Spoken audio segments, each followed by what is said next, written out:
Descubra a verdadeira liberdade mental com Krishnamurti, numa palestra que desafia as limitações do pensamento convencional e convida você a explorar novos horizontes de compreensão.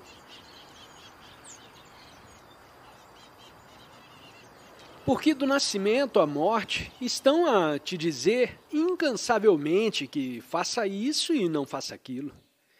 Pais, mestres, a sociedade, a religião, o sacerdote e também suas próprias ambições, sua própria avidez e inveja. Todos te dizem faça isso e não faça aquilo. Estar livre de tudo isso, dos fazer e não fazer, e ao mesmo tempo ser sensível em tão alto grau que espontaneamente seja bondoso e não magoe ninguém, não jogue papéis no chão, ou não veja uma pedra na estrada sem a retirá-la. Isso requer consideração em alto grau. E a finalidade da educação, sem dúvida nenhuma, não é puramente te dar umas poucas letras do alfabeto depois do seu nome, mas sim despertar em você esse espírito de consideração para ser um ente sensível, alertado, vigilante e bondoso. Pergunta: o que é a vida e como poderemos ser felizes? Resposta: aí está uma ótima pergunta de menino. O que é a vida? Se a faz a um homem de negócios, ele responderá que a vida é vender mercadorias lucrativamente, porque esta é a sua vida da manhã à noite. O homem ambicioso te dirá que a vida é uma luta para alcançar um alvo, para realizar-se. Para o homem que conquistou posição e poder, que chefia uma organização ou nação, a vida é intensa atividade por ele dirigida. E para o trabalhador, principalmente nesse país, a vida é trabalho infindo, sem um dia de descanso. É viver sordidamente, infeliz, sem suficiente nutrição. E pode o homem ser feliz no meio de tanto atrito, tanta luta e fome e sofrimento? Claro que não. O que faz ele, então? Não investiga, não indaga o que é a vida, porém se põe a filosofar sobre a felicidade. Fala da fraternidade enquanto explora os outros. Inventa o eu superior, a super-alma, uma certa coisa que, no final de tudo, o fará permanentemente feliz. Mas a felicidade não se torna existente se a buscamos. Ela é um derivado, um acessório, que vem à existência quando existe a bondade, quando existe o amor, quando não há ambição e quando o espírito, tranquilo, busca o verdadeiro. Pergunta: por que lutamos uns com os outros? Resposta: me parece que os mais velhos também fazem essa pergunta, não? Por que lutamos? A América se opõe à Rússia, a China ao Ocidente. E por quê? Falamos de paz, preparando a guerra. E por quê? Porque, penso, a maioria dos entes humanos gosta de competir e de lutar. Isso é um fato evidente, senão deixaríamos de fazê-lo. No lutar encontra-se um exaltado sentimento de vitalidade. Isso também é um fato. Pensamos que a luta, em todas as suas modalidades, é necessária para nos manter vivos. Mas veja, esse modo de viver é extremamente destrutivo. Há uma maneira de viver sem luta nenhuma.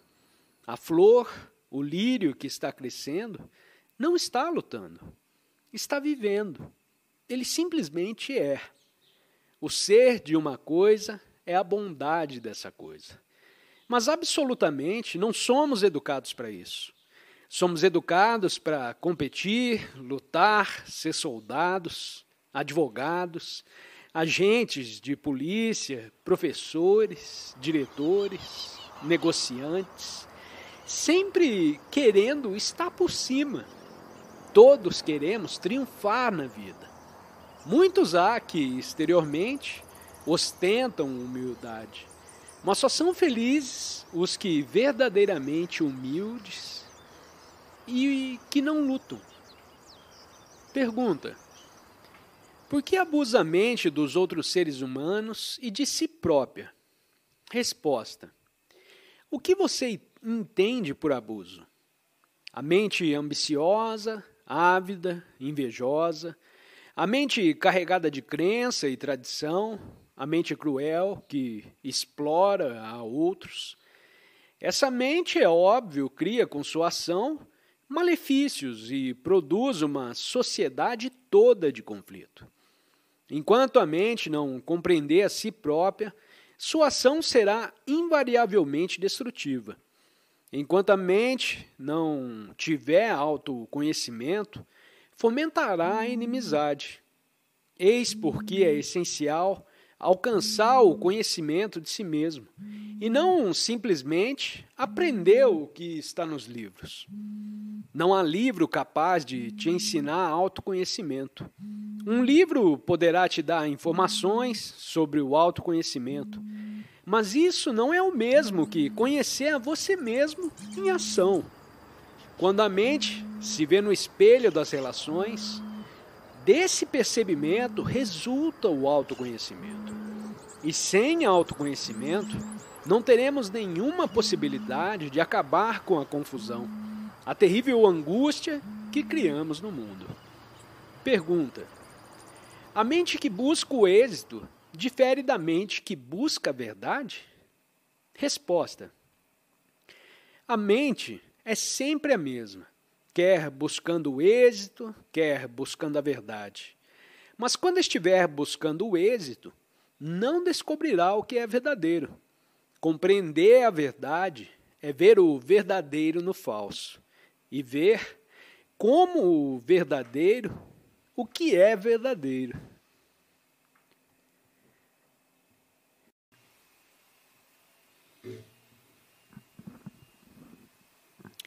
Você alguma vez já cogitou no porquê muitas pessoas, ao se tornarem mais velhas, parecem perder toda a alegria de viver? No momento, a maioria de vocês que são jovens é relativamente feliz. Vocês têm os seus pequenos problemas, suas preocupações sobre os exames, mas apesar dessas perturbações, há em sua vida uma certa alegria, não é? Há uma espontânea e natural aceitação da vida, uma visão das coisas despreocupada e feliz.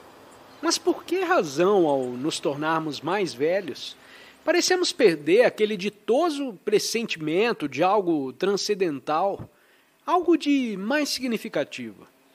Porque tantos de nós, ao alcançarmos a chamada maturidade, nos tornamos embotados, insensíveis à alegria, à beleza, ao céu sereno e às maravilhas da terra. Quando uma pessoa faz a si própria essa pergunta, muitas explicações lhe vêm ao espírito. Temos muito interesse em nós mesmos, e esta é uma delas. Lutamos para nos tornarmos alguém, para alcançarmos e conservarmos uma certa posição. Temos filhos e outras responsabilidades e temos de ganhar dinheiro. Todas essas coisas que se agitam em nosso interior não tardam a nos deprimir e perdemos assim a alegria de viver. Veja os rostos dos mais velhos no seu círculo de conhecidos. Tristes que são, em maioria, e gastos, adoentados, reservados. Não raro, neuróticos e sem um sorriso. Não pergunta a você mesmo por que são assim? E mesmo quando indagamos o porquê disso, a maioria de nós parece satisfazer-se com meras explicações.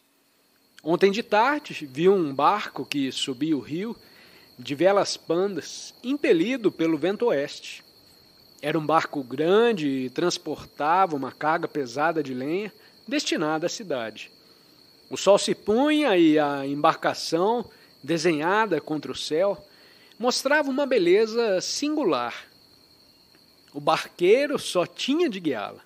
Nenhum esforço era necessário, pois o vento fazia todo o trabalho.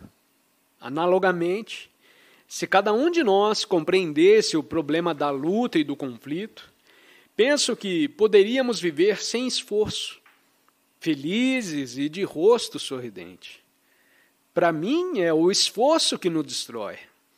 Esse lutar em que dependemos quase todos os momentos de nossa vida. Se observar ao redor de você as pessoas mais velhas, poderá ver que, para quase todos, a vida é uma série de batalhas contra si próprio, com suas mulheres ou maridos, com seu próximo e com a sociedade. E essa luta incessante dissipa energia. O homem que vive alegre, verdadeiramente feliz, que está livre de todo esforço. Viver sem esforço não significa tornar-se estagnado, embotado e estúpido. Ao contrário, só os homens sensatos, altamente inteligentes, estão verdadeiramente livres do esforço e da luta. Mas, quando ouvimos falar em viver sem esforço, queremos viver assim. Desejamos alcançar um estado em que não haja luta nem conflito. Tornamos, pois, esse estado nosso alvo, nosso ideal e, por ele, lutamos. E desde esse momento, perdemos a alegria de viver. Estamos de novo empenhados em esforço e luta. O objeto da luta varia, mas toda luta é essencialmente a mesma. Um luta pela promoção de reformas sociais, ou para achar Deus, ou para criar melhores relações no lar ou com o próximo. Outro senta-se à margem do Ganges, ou se prostra devotadamente aos pés de um guru, etc. e etc. Tudo isso representa esforço e luta. O importante, portanto, não é o objeto da luta, porém sim compreender a própria luta.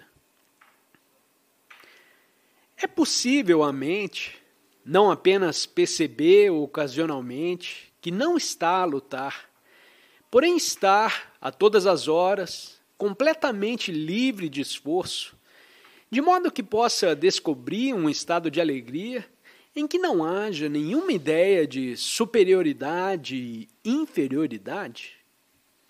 O caso é que a mente se sente inferior e por esta razão ela luta para vir a ser alguma coisa, ou conciliar seus vários desejos contraditórios.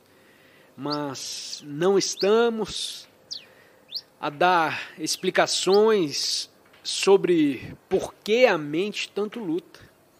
Todo homem que pensa, que sabe por que a luta, interior e exteriormente. Nossa inveja, avidez, ambição, nosso espírito de competição, que nos impele à mais impiedosa eficiência.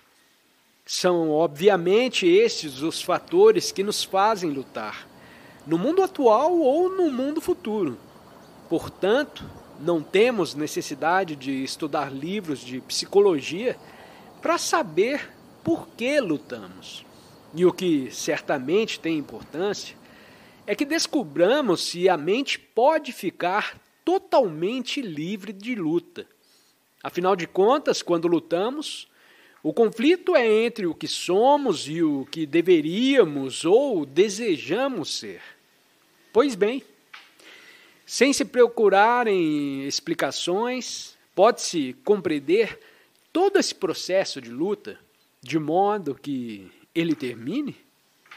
Como aquele barco levado pelo vento, pode a mente existir sem luta? A questão é essa, sem dúvida. E não como alcançar um estágio em que não haja luta. O próprio esforço para alcançar tal estado é em si um processo de luta. E, portanto, aquele estado nunca pode ser alcançado. Mas se observar, momento por momento, como a mente se deixa colher nesse tovelinho de incessante luta, se observar simplesmente o fato, sem tentar alterá-lo, sem impor à mente um certo estado que chame de paz, verá que espontaneamente a mente deixará de lutar. E nesse estado ela é capaz de aprender infinitamente. Aprender já não é então um mero processo de acumular conhecimentos, porém de descobrimento de extraordinárias riquezas existentes além do alcance da mente. E para a mente que faz tal descobrimento, a grande alegria. Observe a você mesmo para ver como luta da manhã à noite e como sua energia se dissipa nessa luta. Se tratar apenas de explicar por que luta, ficará perdido numa floresta de explicações e a luta prosseguirá. Mas se ao contrário, observar sua mente com serenidade e sem dar explicações, se deixar simplesmente que sua mente esteja cônscia de sua própria luta, verá que muito depressa surgirá um estado no qual nenhuma luta haverá, um estado de extraordinária vigilância. Nessa vigilância não há ideia de superior e inferior, não há homem importante nem homem insignificante, não há guru. Todos esses absurdos desapareceram porque a mente está inteiramente desperta, e a mente de todo desperta está cheia de alegria. Obrigado por acompanhar esta fascinante palestra com Krishnamurti. Se o conhecimento compartilhado aqui ressoou em você, convidamos a explorar mais 2 pérolas de sabedoria que estão sendo exibidas na sua tela. Desafie-se a expandir o seu entendimento. Compartilhe as suas percepções no campo de comentários. Sua voz é importante para nós. Não se esqueça de se inscrever para continuar essa jornada conosco. Até logo!